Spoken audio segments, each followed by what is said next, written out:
দলমত নির্বিশেষে সামাজিকভাবে সকলের কাছে চিহ্নিত হয়ে ওনারা আমাদের শত্রু হিসাবেই থাকবেন, সে যে দলেরই হোক না কেন। এরা সমাজের শত্রু, এই ভোটের শত্রু। আলহামদুলিল্লাহ, আল্লাহর কাছে লাখ লাখ শুকরিয়া। আজকে আমরা এখানে ত্রয়োদশ জাতীয় সংসদের নির্বাচনের ভোট সিলেটে শুরু হয়েছে সুষ্ঠুভাবে, অত্যন্ত আনন্দঘন মুহূর্ত, একটা পরিবেশে সবাই আপনারা দেখছেন।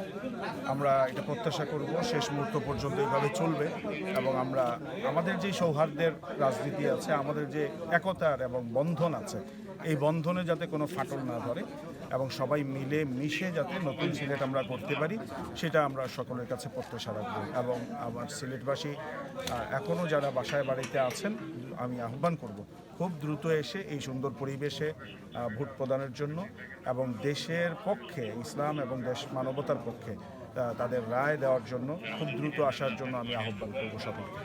এগুলো দুঃখজনক ঘটনা। আমরা যারাই এগুলো করছেন, আমি আগেই বলেছি যে এরা সব চিহ্নিত হবেন এবং যারা এই কাজগুলো করবেন তারা সবার কাছে দলমত নির্বিশেষে সামাজিকভাবে সকলের কাছে চিহ্নিত হয়ে ওনারা আমাদের শত্রু হিসাবেই থাকবেন, সে যে দলেরই হোক না কেন।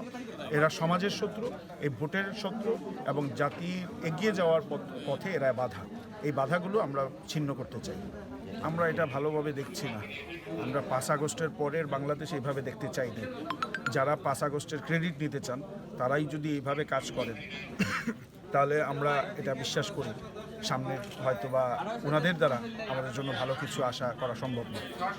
আমরা আশা তো করতেই পারি এবং আমাদের নাগরিক হিসাবে আমাদের আশা এটাই যে আমরা ভালো একটা সুন্দর নির্বাচন পাবো।